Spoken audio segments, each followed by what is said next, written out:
Hey guys, three new Senate polls were just released from the states of Arizona, Wisconsin, and North Carolina, and this new North Carolina poll, for the first time ever, puts Democrats ahead of Republicans in the Senate race in the state, and this is a major development for the Democratic Party as the Senate elections continue to slip away from the Republican Party. Even Mitch McConnell said this yesterday. He said that Democrats may even hold on or expand their majority in the Senate, and that is really worrying for the Republican Party. And one of the main reasons that McConnell cited was candidate quality. These Senate elections are simply different from the races that we have in the House. In the House, the candidates matter a lot less.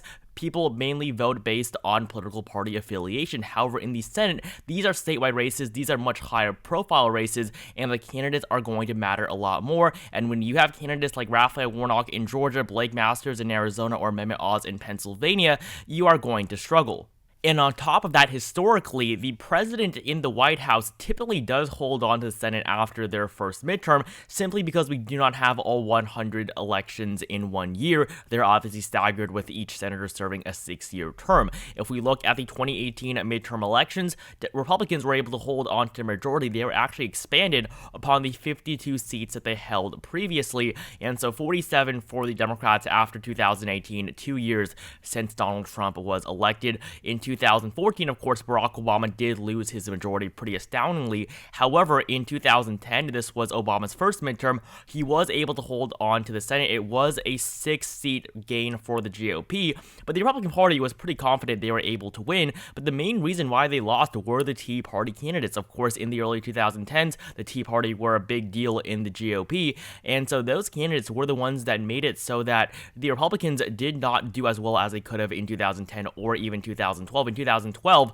Democrats expanded upon their majority and were able to win in even North Dakota, with Heidi Heitkamp being elected to her first term. And so this is similar to what we're seeing in 2022. Republicans simply are not nominating the candidates that are going to win, but instead the candidates that a small plurality of the Republican Party supports, just like they elected Tea Party candidates in 2010. And that's one of the main reasons why the Democratic Party is doing so well right now. If you go back to 2002, this was 2 years after the election of George W. Bush, the GOP was able to narrowly hold on to the upper chamber, but of course this was just a couple of months after 9/11, and after that we had a big coalesce around the leader effect, in which George W. Bush actually became the most popular president in American history at a single point in time after the attacks in New York. In 2004, the Republicans were able to expand the majority further. 2004 was a good year for the Bush administration. However, 2 years later in 2006, they did lose the majority after Bush became one of the most unpopular presidents in U.S. history.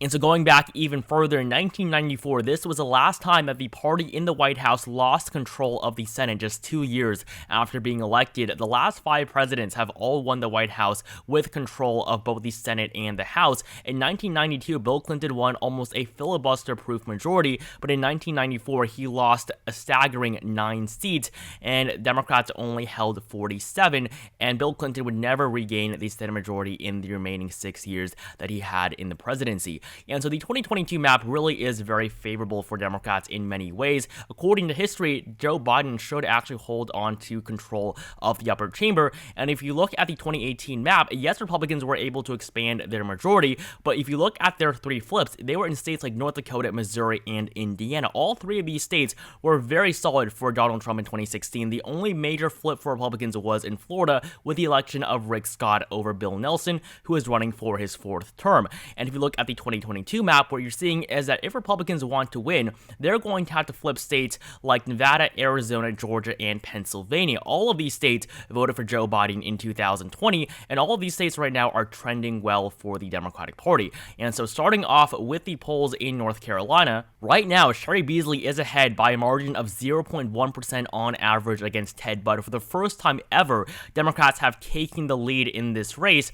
And if you look at the numbers here, Cheri Beasley has not been behind in any of the 3 most recent polls, and most of the most recent polls are all Republican funded. All of these polls are funded by partisan sponsors for the GOP, and if you do look at the polls previously, they showed much larger margins for the Republican Party and their candidates. Ted Budd especially was the one that performed the best against Cheri Beasley. I think Budd was one of the better choices that the Republicans made in the primary season. And if you do not trust polls and say that polls are wrong or they're skewed in favor of Democrats, I mean, Republicans were leading in basically every single poll for a very long time. It is only recently that Cheri Beasley has been able to do so well. So even if polls are wrong, what we're seeing is a clear shift in favor of the Democrats and Cheri Beasley as a candidate in this race. It is indisputable that Cheri Beasley is doing better than she was before, and Republicans should be worried about this election. If you look at the 5:30 forecast based solely on the polls, the state of North Carolina is actually blue. It's not even a toss-up race. It is very close to being a lean Democratic state. Cheri Beasley has a 58% chance at winning if you look at the North Carolina race based on polls alone, and her odds have increased significantly over the last couple of months. At the very beginning, and this is based on the polls, this is not the deluxe model, this is simply the light model of this forecast, Democrats had a 24% chance at winning at the very beginning of June. Their odds have now jumped all the way up to 58%, and that is a result of many of these new numbers. If you look at the 2020 race between Thom Tillis and Cal Cunningham, you did see Cal Cunningham leading in basically every single poll. So polls have not been accurate in the state of North Carolina. That cannot be disputed, especially in 2020. Joe Biden was expected to win in North Carolina by a larger margin than Georgia, but of course Biden only won Georgia and lost North Carolina by 1.3%. In the Senate, it was even worse. Cal Cunningham led in every single poll against incumbent Thom Tillis, elected in 2014. Tillis, of course, did go on to win his re-election in 2020 by a margin of, I believe, around 1.8% against the Democratic nominee. Now, in the end, Cal Cunningham did have a scandal, I think, that had a major impact on this race,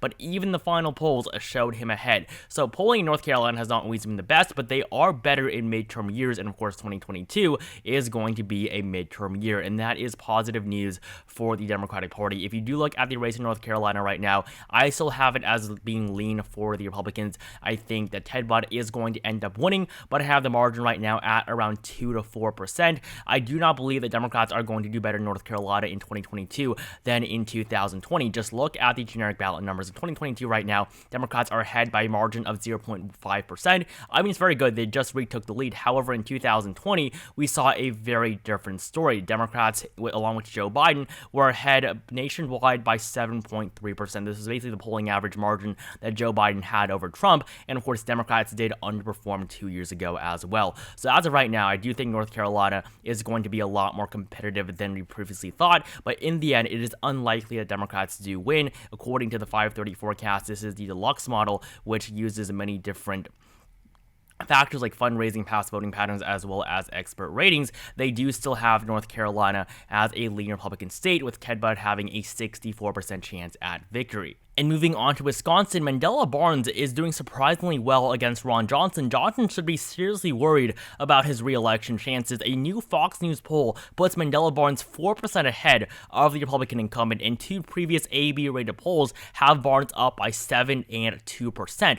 According to the most recent 5:30 forecast, Republicans are still slightly favored, but Ron Johnson only has a 60% chance of winning. If his odds go down by just 1%, Mandela Barnes will actually make Wisconsin a toss-up race according to this forecast. And if you do look at the light model of the 5:30 forecast, Democrats are expected to win, with Mandela Barnes having a 61% chance of winning based on the polls alone. And if you look at the odds for the deluxe model overall, you see a huge shift in favor of the lieutenant governor. Looking at the numbers here at the very beginning of June, Barnes had a 23% chance of winning. Now he has a 40% chance of winning, almost a double in his odds in just the last 2 months. And if you look at the margin, it's gone from around 7% all the way down to just under 2%. So what we're seeing in Wisconsin is that Ron Johnson is much weaker than initially perceived, and these polling numbers are much stronger for Democrats than even in 2016. In 2016, Russ Feingold was expected to win based on the polls, but of course Ron Johnson did still pull off a 3-point win.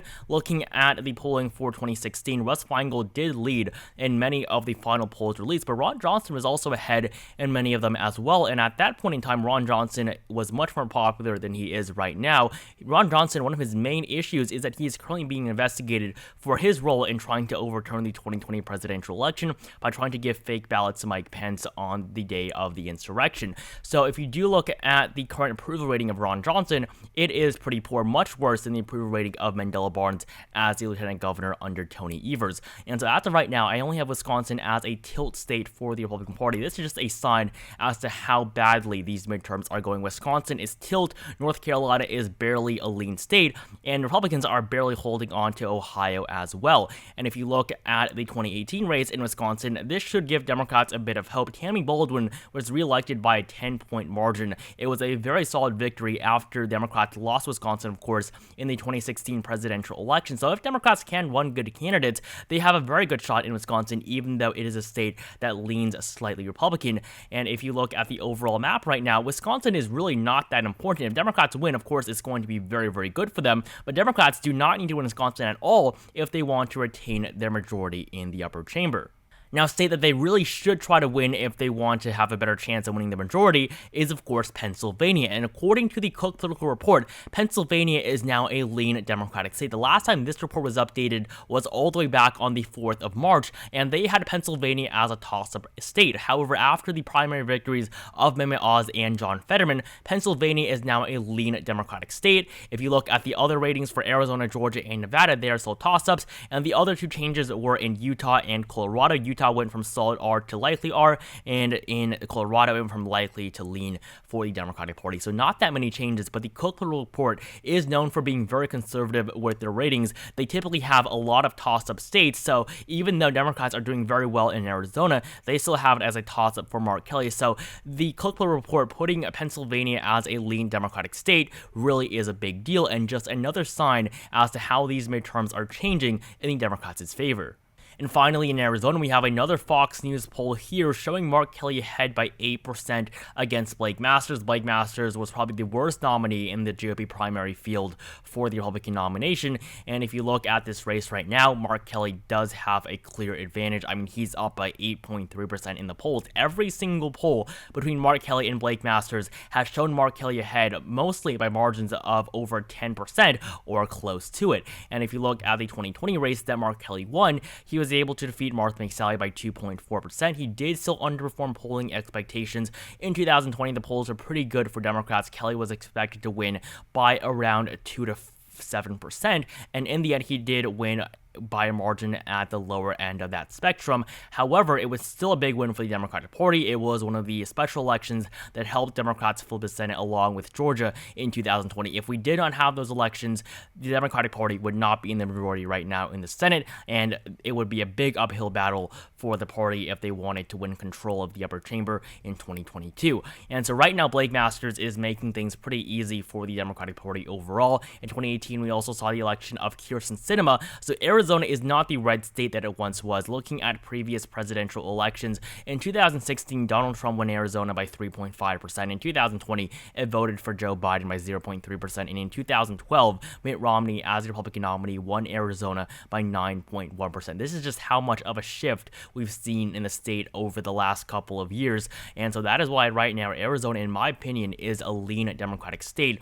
I think Mark Kelly is heavily favored in this race, especially because Blake Masters is the Republican nominee. If they had run someone like Doug Ducey, I would say that Ducey would actually defeat Mark Kelly. Ducey is pretty popular in the state. He won by 14% in 2018. The whole Trump issue may have made him less popular, but overall, he would have pandered a lot better to independents. And if you look at the 530 forecast right now, Mark Kelly has a 70% chance of winning. This is the deluxe model. This is not the model based on polls alone. If you look at Arizona based on polls alone, Mark Kelly has an 88% chance at winning re-election to his first full term. And if you look at the odds overall, you'll see that this state has shifted significantly in favor of Mark Kelly over the last couple of months. I mean, at the very beginning of this forecast, yes, he was favored. It was a lean Democratic state, but then it became a toss-up for quite a while, and now it's almost going to become a likely state for the party, and Mark Kelly currently is projected to win by a margin of exactly 4% against Masters, a margin larger than his margin in 2020.